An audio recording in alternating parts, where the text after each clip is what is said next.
how are you? Espero que vocês estejam bem. Hoje a gente vai falar sobre a regra do S. Mas o que é essa regra do S? A regra do S funciona da seguinte forma. Quando a gente tem uma sentença afirmativa no presente e o sujeito for he, she, it ou equivalente, he pode ser Peter, she pode ser Mary, it pode ser the dog, ok? Equivalência, terceira pessoa do singular. O verbo ganha S de acordo com a regra. E por que é importante saber isso? Porque eu já vi questões que cobram essa pegadinha. Já vi questões em provas para processo seletivo para garantir uma vaga. Concurso público também já caiu, alguns que focam um pouquinho mais em gramática. Então, se for para cair uma gramática, eles não vão pegar a gramática simples, a gramática que não tem um trick, algo para te confundir, uma pegadinha. E a regra do S eu condensei em 5 regrinhas para você não esquecer nunca mais como acrescenta S no verbo. Mas antes da gente ver a regra número 1, vamos ver um exemplo aqui, ó. I love chocolate. Eu amo chocolate. She, o sujeito mudou. Porque quando eu falei aqui, ó, I love chocolate, eu amo chocolate, é algo verdadeiro, é algo que faz parte de um hábito meu, de uma rotina, é algo que acontece. Então, essa sentença está no presente. E é uma sentença afirmativa. Basicamente, uma negativa teria not, eu costumo falar, lógico que poderia ter um advérbio never, que também daria negação, mas basicamente um not, e ponto de interrogação na interrogativa. Então é isso, negativa tem not, interrogativa tem ponto de interrogação. É claro que há algumas exceçõezinhas, alguns itens a serem adicionados, mas 95% dos casos funciona dessa maneira. Então, I love chocolate, perfeito, mas eu mudei, alguém está falando de mim, she, né, se refere a Rubia, a mim, she loves chocolate. Então, como o sujeito é he, she ou it, no caso she, o verbo ganhou S de acordo com a regra. E aí pode estar a pegadinha. Vamos às regras? Regra número 1, e é a mais longa de todas. A regra número 1 diz assim: se o verbo, e a gente só acrescenta S no verbo quando ele está na primeira coluna, verbo no infinitivo, mesmo porque esse tempo verbal está no presente. Quando o verbo terminar em SS, olha lá, ó, SS, em SH, CH, X ou O, é simples. Eu acrescento ES. Não necessariamente o verbo vai ganhar S sempre. Vai ter algumas diferenças. Então é essa, regra número 1. O verbo terminou em SS, SH, CH, X ou O. Você vai adicionar ES. Então, pass, passes, wash, washes, fix, fixes, watch, watches, go, goes. Passar, lavar, consertar, assistir e ir. Só isso. Porque se eu falar I go, she goes. I pass, she passes, ok? I fix, he fixes. Então, essa é a primeira regra. Como é que você treina? Põe aí na internet lista de verbos em inglês. Pega os verbos da primeira coluna e passe todos com S, como se o sujeito fosse he, she ou it, ou também um equivalente a esse. Preparados? Vamos para o number 2. São apenas 5 regras, estamos indo para a segunda.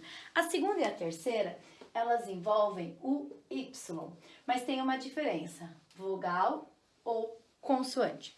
Se for terminado em Y, mas for precedido, ou seja, se antes do Y vier uma vogal, você apenas acrescenta o S, que é o caso do verbo play, jogar, brincar, tocar, terminou em Y, antes do Y tem a letra A, que é uma vogal, então o Y é precedido de uma vogal, eu apenas acrescento o S. I play, she plays.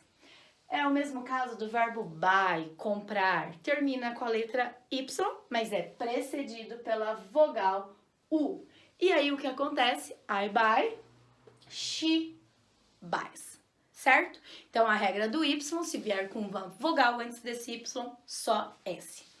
E se esse Y vier precedido de uma consoante, aí é um pouquinho mais complicado, mas não é um absurdo. A regra é menos Y mais IES. Então eu tenho aqui o verbo fly, voar. Fly terminou em Y e ele é precedido pela consoante L. Então é o que acontece? Eu tenho que tirar menos Y, ok? Então, ó, menos Y, FL, mais IES. I fly, she flies. Mesma coisa com cry, chorar, que também pode ser gritar. Então, terminou em Y, só que antes teve uma consoante, que no caso é a letra R. Eu tiro menos Y mais IES. I cry, she cries, tá bom? Então, para o Y, nós temos a regra 2 e 3. Terminou em Y com vogal antes, apenas S. Terminou em Y, mas antes tem uma consoante, menos Y, arranca o Y e acrescenta IES. A regra 4 é um verbo só. A regra 4 é o verbo have, que é o verbo ter, um verbo muito comum, inclusive, num outro vídeo que a gente analisou, o should have era o verbo que estava em questão. Have não vai ficar como? Have fica has. Ponto final. Não tem regra, não é porque terminou em E, e aí tira o VE e coloca S. Have fica has, ponto final. Regra a gente não discute, a gente obedece, ok? Regra número 4, have fica has, que é o verbo ter. Os livros didáticos e alguns sites, eles fazem isso bem estruturadinho. Verbos terminados em SS, babá, e mil exemplos. Não precisa disso. São 5 regras. Terminou em SS, SH, CH, X, O mais S. Terminou em Y, vê se é vogal ou consoante. Se for vogal, só S. Se for consoante, menos Y mais IES. Regra 4. Have. Se o verbo ter aparecer para você, I have, she has, you have, he has, ok? E a regra 5, a mais fácil de todas, é a regra do tudo.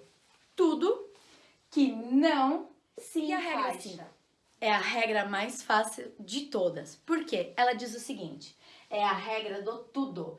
Tudo que não se encaixa nas regras acima, ou seja, regra 1, 2, 3 e 4, você acrescenta apenas S. Tem uma regra lá também, que se o verbo termina em E, você acrescenta S. Mas por que a gente vai criar uma regra? Uma a mais para ter 6 regras em vez de 5 e facilitar a vida? Se a gente pode colocar a regra do E no tudo, que dá no mesmo. Então, olha lá. Believe. Eu tenho alguma regra para a letra E? Eu tenho alguma regra para o VE? Não tenho nenhuma regra, eu tenho pro S, S, SH, CH, X e O. Eu tenho pro Y e eu tenho pro have. Não tenho pro believe, believes. Acreditar. I believe, she believes. Walk, andar, regra pro K. Na regra 1, 2, 3 or 4 apareceu walk, K, não. Então, I walk, she walks, ok? E aqui o eat, comer, mesma coisa, não se encaixa, eu não tenho regra para a letra T, apenas o S. E por fim, nós temos o verbo sing, o verbo cantar. E aí, a gente também coloca o S, porque eu não tenho nenhuma regra para a letra G. Ficou fácil a regra, certo? Ficou fácil. O present simple cai muito num texto, porque é um tempo verbal do hábito, da rotina, o tempo verbal das coisas que acontecem, né? Que tá ali no dia a dia. Então é importante saber essa pegadinha do S para não errar. No destaque lá do Instagram, do Além do Verbo To Be Song Class, eu analiso uma música Perfect do Ed Sheeran, que o que acontece? Eu fiz todas as perguntas baseadas em Present Simple. Então, se você quer ver se você tá bem Present Simple e se você entendeu essas regras, vai lá, procura nos destaques e refaz os quiz, tem várias dicas para você poder por colocar em prática o conhecimento que você aprendeu hoje. Lembrando, gente, que quanto maior o seu vocabulário, melhor o seu listening, melhor o seu speaking, melhor o seu reading e melhor o seu writing. Ganho de vocabulário e saber essas regrinhas são importantes para te levar à fluência, são importantes para você dominar a leitura e interpretação de textos em provas, que é o que a gente acredita aqui no Além do Verbo To Be, que com apenas 3 passos você vai conseguir ler, interpretar e resolver o maior número de questões e quem sabe até gabaritar. Vou deixar algumas informações aqui na descrição do vídeo, se você interessar, clica. Não se esquece de se inscrever no canal e deixar o seu like. Bye, bye!